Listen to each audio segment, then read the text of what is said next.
اعوذ باللہ من الشیطان الرجیم بسم اللہ الرحمن الرحیم۔ محترم ناظرین، السلام علیکم ورحمۃ اللہ وبرکاتہ۔ رمضان المبارک کی بابرکت ساعتیں اور میٹرو ون کے پروگرام علم و آگہی میں آپ کا میزبان اسد جواد شروانی موجود ہے۔ میرے ساتھ میرے کو ہوسٹ جناب حافظ سید باسط علی صاحب موجود ہیں۔ یہ segment voice of private school association اور Alsuffah academy group of schools کی جانب سے منعقد ہوتا ہے۔ روزانہ ہم کوئز پروگرام کے ساتھ آپ کی خدمت میں حاضر ہوتے ہیں، لیکن آج اسپیشل سیگمنٹ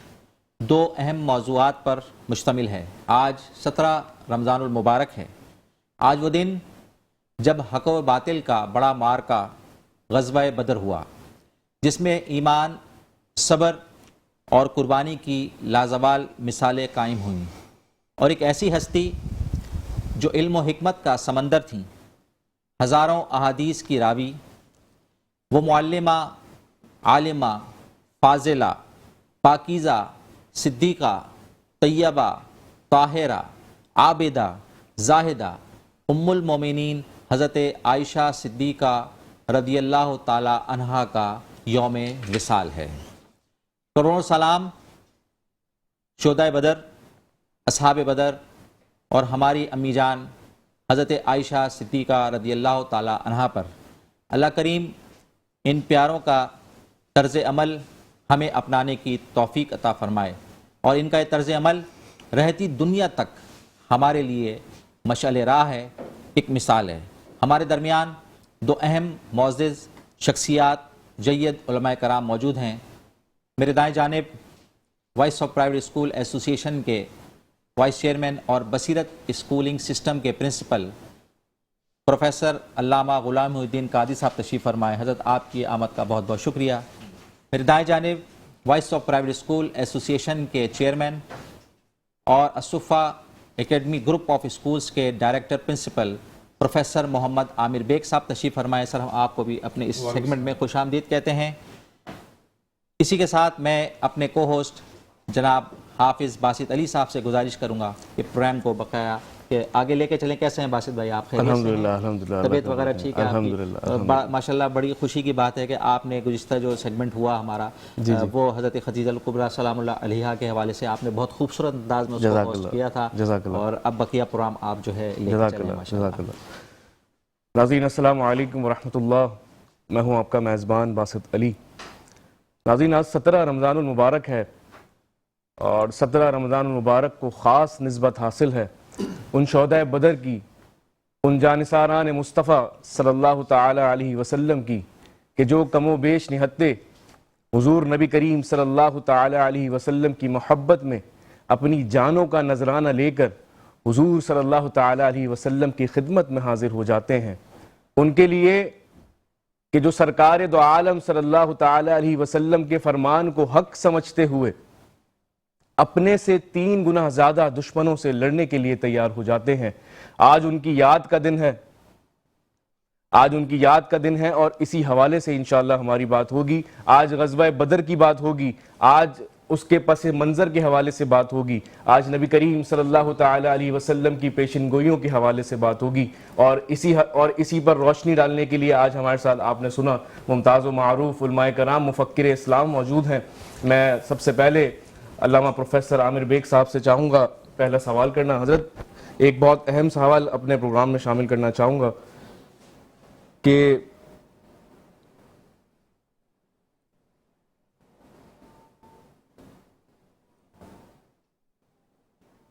غزوہ بدر کے پس منظر میں کون سی سیاسی، معاشی اور مذہبی عوامل کار فرما تھے؟ کیا یہ محض ایک تجارتی قافلے کا معاملہ تھا، یا اس کے پیچھے گہری نظریاتی اور سیاسی کشمکش تھی؟ بڑا اہم سوال۔ بسم اللہ الرحمن الرحیم، مولاي صلی وسلم دائما ابدا علی حبیبک خیر الخلق کلہم۔ یقیناً غزوہ بدر حق و باطل کا وہ پہلا معرکہ ہے جس میں اللہ رب العزت نے مسلمانوں کو فتح اور نصرت عطا فرمائی، اور کفار کو ذلت آمیز شکست سے دوچار ہونا پڑا، اور اللہ رب العزت نے یہ اعلان فرمایا قل جاء الحق وزهق الباطل ان الباطل کان زہوقا، کہ اے حبیب آپ فرما دیجئے کہ بے شک حق غالب ہو گیا اور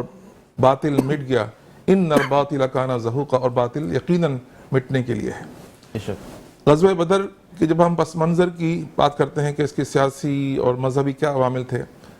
تو یہ بہت اہم سوال ہے۔ نبی کریم صلی اللہ علیہ وسلم نے اعلان نبوت کے بعد 13 سال مکہ مکرمہ میں گزارے، اور ان 13 سالوں کے دوران چند صحابہ کرام رضوان اللہ تعالی علیہم اجمعین کے سوا اکثر اہل مکہ نے آپ کے پیغام حق کو قبول کرنے سے انکار کر دیا، بلکہ آپ پر اور آپ کے ساتھیوں پر بے انتہا ظلم و ستم کے پہاڑ توڑے گئے، لیکن اللہ رب العزت نے آپ صلی اللہ علیہ وسلم کو اور آپ کے اصحاب کو ان تمام ظلم و ستم کو صبر اور استقامت کے ساتھ برداشت کرنے کا حکم دیا۔ نبی کریم صلی اللہ علیہ وسلم اور آپ کے اصحاب یہ تمام مظالم صبر و استقامت کے ساتھ برداشت کرتے رہے، یہاں تک کہ شاب ابی طالب کی 3 سالہ تکالیف کو برداشت کیا گیا، لیکن کبھی بھی کفار کے خلاف تلوار نہیں اٹھائی گئی۔ ہجرت کے بعد جب نبی کریم صلی اللہ علیہ وسلم مدینہ منورہ تشریف لائے اور وہاں پر مسلمانوں کی پہلی اسلامی ریاست کا قیام عمل میں آیا، اور مسلمانوں نے مدینہ منورہ میں سکون کا سانس لیا اور اسلام کی ترویج کا کام تیزی سے شروع ہوا، تو یہ سلسلہ قریش اور اہل کفار کے لیے بالکل بھی رواں نہیں تھا۔ یہ چیز ان کے دل کے اندر کانٹے کی طرح چبھ رہی تھی کہ کس طریقے سے اسلام جو ہے مدینہ منورہ میں اس طرح ترویج پا رہا ہے۔ تو انہوں نے اپنی سازشوں کا آغاز کیا۔ اسی سلسلے میں ایک تجارتی قافلہ شام کی طرف بھیجا گیا ابو سفیان کی قیادت کے اندر، اور اس میں تمام اہم کفار سرداران کفار نے جو ہے اپنا اپنا مال کا حصہ ڈالا، اور اس کا مقصد یہ تھا کہ اس سامان تجارت سے جو منافع حاصل ہوگا اس سے سامان حرب لے کر مسلمانوں کے خلاف جنگ کی جائے گی۔ اس کی اطلاع جو ہے نبی کریم صلی اللہ علیہ وسلم کو مدینہ منورہ مل گئی، اور جب یہ تجارتی قافلہ ابو سفیان کی قیادت میں شام سے سامان تجارت لے کر واپس لوٹ رہا تھا، تو نبی کریم صلی اللہ علیہ وسلم نے اصحاب مدینہ اپنے تمام اصحاب کو، مہاجرین انصار کو جمع کیا، اور یہ ارادہ کیا کہ اس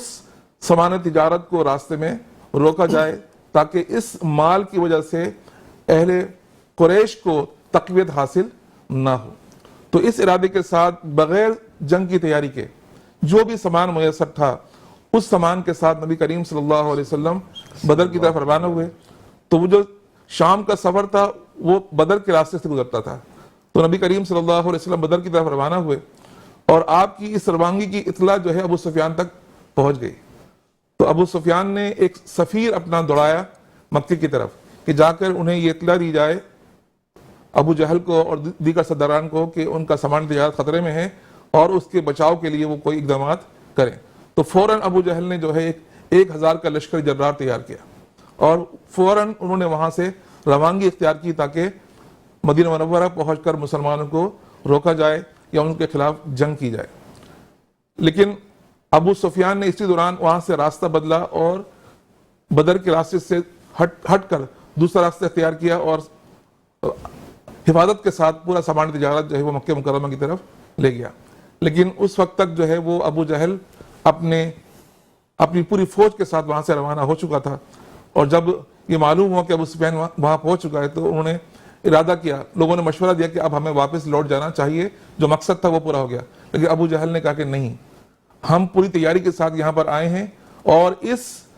فوج کے اندر تمام سرداران قریش موجود ہیں، اور آج ہم اس موقع کا فائدہ اٹھائیں گے اور مسلمانوں کو شکست دے کر ان کا ایک ہی دفعہ ہم خاتمہ کر دیں گے۔ اور انہوں نے بدر کے مقام پر جو ہے وہ اپنا کوچ اپنی فوج کو وہاں پر بٹھا دیا، اور جب اس کی اطلاع نبی کریم صلی اللہ علیہ وسلم کو پہنچتی ہے تو نبی کریم صلی اللہ علیہ وسلم اپنے اصحاب کو جمع کرتے ہیں اور ان سے مشورہ ہوتا ہے، اور نبی کریم صلی اللہ علیہ وسلم جو ہے اللہ رب العزت کی طرف سے بھی آپ کو یہ اطلاع دی جاتی ہے کہ وَإِذْ يَعِيدُكُمُ اللَّهُ إِحْدَى الطَّائِفَتَيْنِ أَنَّهَا لَكُمْ وَتَوَدُّونَ أَنَّ غَيْرَ ذَاتِ الشَّوْكَةِ، کہ اگرچہ ارادہ یہ تھا کہ جو سامان تجارت لے کر ابو سفیان قافلہ وہاں سے گزر رہا تھا اس کو روکا جائے، لیکن جب ابو جہل نے جنگ کا ارادہ کیا اور مسلمانوں کو نیست و نابود کرنے کے ارادے سے وہاں پہنچا، تو اب نبی کریم صلی اللہ علیہ وسلم نے بھی ارادہ کیا کہ اب ہمیں ان کا مقابلہ کرنا ہے، اور تمام صحابہ کرام رضوان اللہ تعالی اجمعین کی مشاورت سے، مہاجرین و انصار کی مشاورت سے نبی کریم صلی اللہ علیہ وسلم اپنی فوج کو لے کر، جو بھی ان کے پاس سامان میسر تھا، 70 اونٹ تھے، 2 گھوڑے تھے، اور چند نیزے تھے، چند تلواریں تھیں، اور بعض صحابہ کرام کے پاس تو کوئی ہتھیار بھی نہیں تھا، ان تیاریوں کے ساتھ 313 اصحاب کے ساتھ نبی کریم صلی اللہ علیہ وسلم میدان بدر میں پہنچتے ہیں۔ سبحان اللہ ماشاءاللہ۔ حضرت ایک سوال اور اپنے پروگرام میں شامل کرنا چاہوں گا کہ جنگ کے اعلان پر مہاجرین و انصار نے کس انداز میں اپنی وفاداری اور جذبہ ایمانی کا اظہار کیا؟ ان کے جوابات میں ایمان اور عزم کی جھلک کیسے نمایاں تھی؟ سبحان اللہ۔ دیکھیے، جب نبی کریم صلی اللہ علیہ وسلم نے اس جنگ کے لیے صحابہ کرام کو جمع کیا تو اس میں مہاجرین بھی تھے اور انصار بھی تھے، تو سب سے پہلے نبی کریم صلی اللہ علیہ وسلم مہاجرین سے پوچھا کہ ہمیں ابو جہل کی فوج کا مقابلہ کرنے کے لیے کیا کرنا چاہیے، تو سب نے جنگ کی آمادگی کا اظہار کیا، اور خصوصاً حضرت صدیق اکبر رضی اللہ تعالیٰ عنہ اور حضرت عمر فاروق رضی اللہ تعالیٰ عنہ نے فرمایا کہ ہم آپ کے ساتھ شانہ بشانہ کھڑے ہیں اور ہم جنگ کے لیے تیار ہیں۔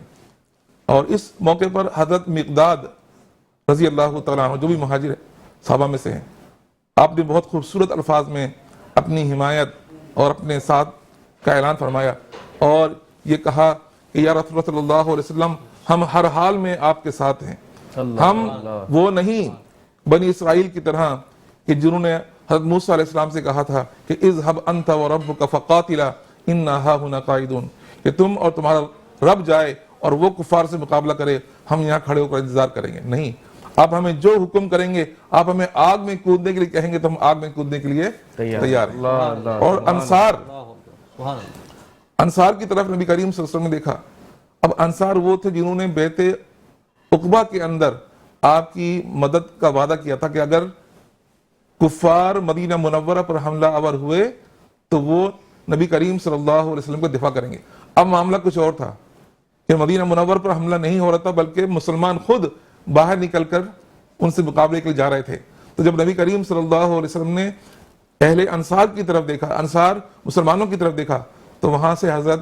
سعد بن معاذ رضی اللہ تعالیٰ عنہ کھڑے ہوئے اور انہوں نے فرمایا کہ یا رسول اللہ علیہ وسلم، ہم نے آپ پر ایمان لائے ہیں، ہمیں پورا یقین ہے کہ آپ اللہ کے رسول ہیں، آپ ہمیں جو حکم دیں گے ہم وہ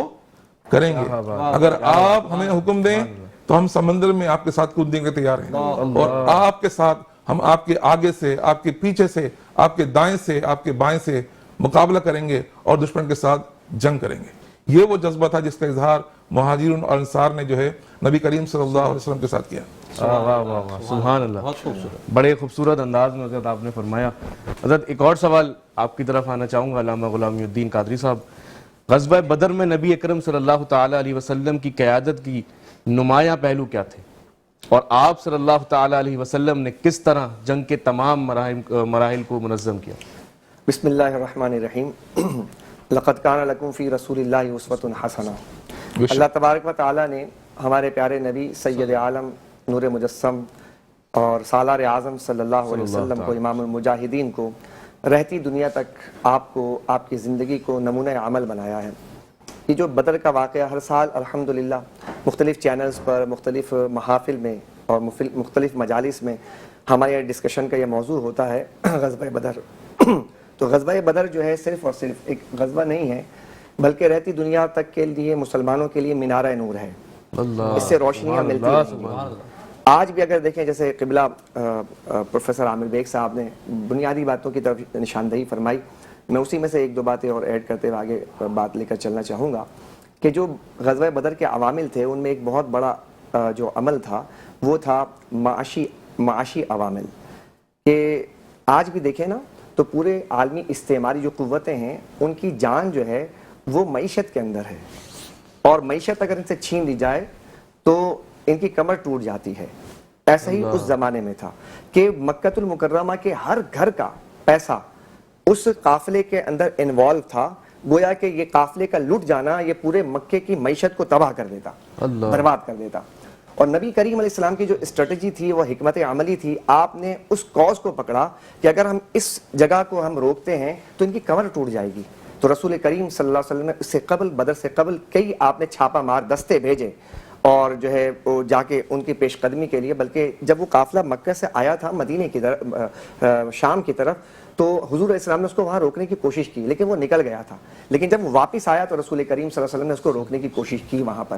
لیکن وہ پھر بھی بچ گیا. تو یہاں سے ایک بات معلوم چلتی ہے کہ آج بھی جو عالمی سطح پہ مسلمانوں کی جو کیفیت ہے وہ آج دیکھیں کہ بیت المقدس کا جو حال ہے، فلسطین کا جو حال ہے، اور ابھی آپ دیکھیں کہ اسرائیل جس طرح پیش قدمیاں کر رہا ہے اور مسلمان جو ہیں وہ اپنے یعنی بیک فٹ پر ہیں.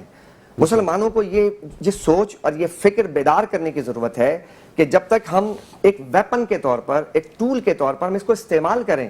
اور ہم جو ہے ان کا مصنوعات کا بائیکاٹ کریں، یہ ایک طرح اللہ کے رسول صلی اللہ علیہ وسلم قیامت میں ہم سے پوچھیں اگر کہ تم نے جو ہے ایسے صورتحال میں جب جنگی کیفیات تھی تو تم نے کیا کیا تھا، تو ایٹ لیسٹ کم سے کم یہ کر سکیں کہ ہم اس میدان میں جا کر جہاد نہ کر سکیں لیکن اس جہاد کے لیے کچھ نہ کچھ تو ہمارا عمل ہونا چاہیے یا کچھ ہمارے طرف سے جو ہے کچھ ایسی پیش قدمی ہونی چاہیے کہ جس سے کفار کی جو ہے وہ جو کمر ہے وہ ٹوٹ سکے. یہ ایک بنیادی بات ہے جو ہمیں سوچنا چاہیے. دوسری بات یہ ہے کہ ہم تھک گئے ہیں ان کے مصنوعات کے بائیکاٹ سے. ہمیں تھکنا نہیں ہے. ابھی پچھلے دنوں جو ہمارے مصنوعات کا بائیکاٹ چلا تھا، ہمیں چاہیے کہ ہم مصنوعات کا بائیکاٹ جاری رکھیں تاکہ جو ہے اس طرح ان کا معاشی طور پہ ہم ان کی جو ہے گرفت کر سکیں. دوسری بات جو آپ نے فرمائی کہ سید عالم صلی اللہ علیہ وسلم کے جو عسکری جو قیادت کے جو نمایاں خصوصیات تھیں، ان میں یہ خصوصیت جو ہے میں نے آپ کے سامنے رکھی ہے. رسول پاک صلی اللہ علیہ وسلم جو ہے بہت ہی زبردست حکمت عملی کے ساتھ آپ میدان میں تشریف لائے اور آپ علیہ الصلوۃ والسلام کو اللہ تبارک و تعالیٰ نے فرمایا کہ حبیب آپ نے اپنے اخلاق کا جوہر تو دکھایا ہے مکہ المکرمہ میں کہ انہوں نے سارے حدوں کو پار کر لیا لیکن آپ نے تلوار نہیں اٹھائی. لیکن اب مدینہ منورہ میں آپ اپنے تلوار کے جوہر بھی دکھا دیں ان کو اور بتائیں آپ کے محمد عربی کے تلوار کا جوہر کیا ہوتا ہے کہ جب یہ چلتا ہے تو پھر یہ اصول و ضابطے کے تحت چلتا ہے. یعنی کہ ہمارے ایک بہت ایک اہم ترین جو ہے بات کہی جاتی ہے، بلکہ زبان زد خاص و عام ہے کہ محبت میں، عشق میں اور جنگ میں ہر چیز جائز ہے. رسول کریم صلی اللہ علیہ وسلم وہ سالار اعظم ہیں جنہوں نے عشق میں اور جنگ میں بھی اصول اور ضابطے بتا دیے کہ اس کے اندر بھی اصول ہونا چاہیے، اس میں بھی اصولوں کو پامال نہیں کرنا ہے. اور آپ دیکھیے گا کہ آقا کریم علیہ السلام کی حکمت میں اس پہ بہت کتابیں لکھی گئی ہیں. حضور علیہ السلام نے تقریباً 27 غزوات میں شرکت فرمائی ہے اور تقریباً 83 لڑائیاں آپ صلی اللہ علیہ وسلم کی حیات طیبہ میں ہوئی ہیں. یعنی کوئی ایک سال ایسا نہیں تھا کہ جس میں آقا کریم علیہ السلام کو انہوں نے چین سے بیٹھنے دیا ہو، لیکن اس کے باوجود آقا کریم علیہ السلام کی جو حکمت عملی تھی اس میں جانی نقصان کم ہوا. اور اگر ہم عالمی سطح پر دیکھیں تو 2 جنگیں ہوئی ہیں جو عالمی سطح پر، اس میں لاکھوں لوگوں کے جانوں کو ضیاء کیا گیا اور ابھی بھی جو جنگی کیفیات ہوتی ہیں انسانوں کو تخت و تاراج کر دیا جاتا ہے. حضور علیہ السلام اپنے اصحاب کو کہا کرتے تھے راستے میں تمہیں معبد خانے کے اندر عبادت کرتے ہوئے لوگ ملیں گے، انہیں مت چھیڑنا. خواتین ملیں گی، تم نے ان کو کچھ نہیں کہنا. بچوں پر ہاتھ نہ اٹھانا. درختوں کو، پھلدار درختوں کو نہ کاٹنا. پانی بہتے ہوئے ہوں اس میں زہر وغیرہ نہ ملانا. یعنی یہ حکمت عملی سرکار دو عالم صلی اللہ علیہ وسلم بتاتے تھے. اور اس کے ساتھ آپ بدر میں تشریف فرما ہوئے اور جا کر سب سے پہلے آپ نے کنویں پر قبضہ کیا اور کنویں پہ قبضہ کرنے کے بعد رسول کریم سید عالم صلی اللہ علیہ وسلم نے پھر کیا کیا کہ آپ علیہ السلام کی جو نصرت ہوئی ہے اور جو آپ علیہ السلام کی طرف جو اللہ تبارک و تعالیٰ کی طرف سے جو تائید آئی ہے، وہ تائید انشاءاللہ بھی اگلے جو مراحل میں آپ حضرت سے بھی سوال کریں گے تو انشاءاللہ اس تائید کا بھی ہوگا کہ اللہ نے آسمان سے کیسے جو ہے برسات کی جو ہے بھرمار کی اور پھر کیسے فرشتوں کا نزول ہوا اور کس طرح جو اللہ کے حبیب علیہ السلام کی نصرت کی گئی ہے. سبحان اللہ، بڑے خوبصورت انداز میں آپ نے فرمایا. ایک اور سوال غزوہ بدر کے ہی حوالے سے، غزوہ بدر کی اہمیت اسلامی تاریخ میں کیا ہے اور اسے یوم الفرقان کیوں کہا جاتا ہے؟ دیکھیں، یوم الفرقان اس لیے کہا جاتا ہے کہ قرآن کریم فرقان حمید میں اس کو یوم الفرقان کہا گیا ہے. اور ہمارے یوتھ کو یہ سمجھنا چاہیے کہ دیکھیں ایک بہت بنیادی بات جو ہے یہاں پہ ہمارے اس غزوہ بدر کے پس منظر میں ہمیں سمجھنے کی ضرورت ہے. دیکھیے، عام حالات میں آپ نے نماز پڑھنی ہے، عام حالات میں آپ کو عبادت کی طرف اپنے باطن کی تطہیر کرنی ہے، عام حالات میں آپ روزہ رکھیں گے، جب حج کی فرضیت کا حکم آئے گا آپ حج کریں گے. لیکن جب دشمن آپ کے سرحدوں کے اوپر آئے گا، یہ اسلام کا ضابطہ ہے، اصول ہے اور اسلام نے ہمیں بتایا ہے کہ عبادات کا جو یہ ضابطہ ہوگا، معاملات کا یہ ہوگا. لیکن ایک چیز جو ہے جو آج کے زمانے میں ہمارے یوتھ سے فراموش ہو رہی ہے وہ یہ ہے کہ جب آپ کے سرحدوں کے اوپر کفار آ جائیں، دشمن آ جائے اور وہ پیش قدمی کرنا چاہتا ہے تو اب نماز نہیں، نماز کے اصول پر عمل نہیں کیا جائے گا، اب آپ وہاں پر جو ہے روزے کے اصول پر عمل نہیں کریں گے بلکہ اسلام کے اس اصول پر عمل کریں گے جو سید عالم صلی اللہ علیہ وسلم نے مدنی زندگی کے اندر 27 غزوات میں شرکت کر کے بتایا ہے کہ جب تمہارے پاس اگر دشمن آ جائے تو تم نے اب نماز سے سہارا نہیں لینا، وہ نماز کا سہارا تمہارے انڈیویجول کے لیے تھا، تمہارے تطہیر کے لیے تھا، اب تمہیں تیار کر دیا گیا ہے، اب تم اپنے جان سے اللہ تبارک و تعالیٰ کی وحدانیت کی گواہی دو گے تم، سبحان اللہ، اور یہ بتاؤ گے کہ تم جو ہے اللہ کے لیے تم آخری حدوں تک جا سکتے ہو، اور اس کائنات کے اندر جو بھی اللہ کے نظام کے خلاف آئے گا تم اسے تہہ تیغ کر دو گے، اور رسول کریم صلی اللہ علیہ وسلم کے ناموس کی طرف جو بھی ہاتھ اٹھے گا وہ اس ہاتھ کو کاٹ دو گے تم۔ یہ جماعت تیار کی رسول کریم صلی اللہ علیہ وسلم نے، اور آپ دیکھیں کہ جیسے فرمایا کہ آپ اندازہ لگائیں کہ سعد بن عبادہ، یعنی وہ جو گفتگو ہوئی تھی، حضور مورال جو ہے اس کو بھی چیک کر رہے تھے کہ آیا جو ہے میرے اصحاب کے اندر جو ہے ان کے اندر کیپیسٹی کتنی ہے، وہ کیا یعنی سوچ رہے ہیں، ان کی بھی ذہنیت تو دیکھیں، بتاؤ تم اس بارے میں کیا رائے دیتے ہو۔ مہاجرین نے تو کہا تھا، اصل میں سرکار دو عالم صلی اللہ علیہ وسلم انصار سے چاہتے تھے کہ انصار کا اوپینین کیا ہے، چونکہ بیعت عقبہ ثانیہ کے اندر یہ بات ہوئی تھی، اس معاہدے کے اندر شامل تھی کہ جب مدینے پر حملہ ہوگا تو پھر یہ انصار مدینہ ساتھ دیں گے۔ یہ حملہ مدینے پر نہیں ہوا تھا، یہ مدینے سے باہر بدر میں ہو رہا تھا۔ حضور یہ اوپینین جاننا چاہ رہے تھے کہ آیا جو ہے یہ جو اصحاب انصار ہیں یہ کیا کہنا چاہتے ہیں، تو سعد بن ابی عبادہ کہنے یا رسول اللہ ہم تو آپ پر ایمان لا چکے ہیں، وہ تو بیعت عقبہ ثانیہ تو جا چکی ہے بات، اب آپ ہمیں برق الغماد تک، یمن کے علاقے تک جانے کا کہیں گے نا، ہم وہاں تک جانے کے لیے۔ جزاک اللہ، جزاک اللہ، سبحان اللہ، کیا میں بڑا مشکور و ممنون ہوں، تمام علماء کرام، دونوں علماء کرام بیٹھے ہیں آج الحمدللہ۔ ہم نے یوم بدر کی بات کی، یوم فرقان کی بات کی، اس کی اہمیت کی بات کی، اور اس کے پس منظر کے حوالے سے بات کی، حضور نبی کریم صلی اللہ تعالیٰ علیہ وسلم کی پیشن گوئیوں کے حوالے سے بات کی۔ انشاءاللہ بہت جلد ایک نئے موضوع کے ساتھ آپ کے سامنے حاضر ہوں گے، تب تک اپنے میزبان باسط علی اور اسد جواد کو اجازت دیجیے، اپنا بہت سارا خیال رکھیے۔ السلام علیکم ورحمۃ اللہ۔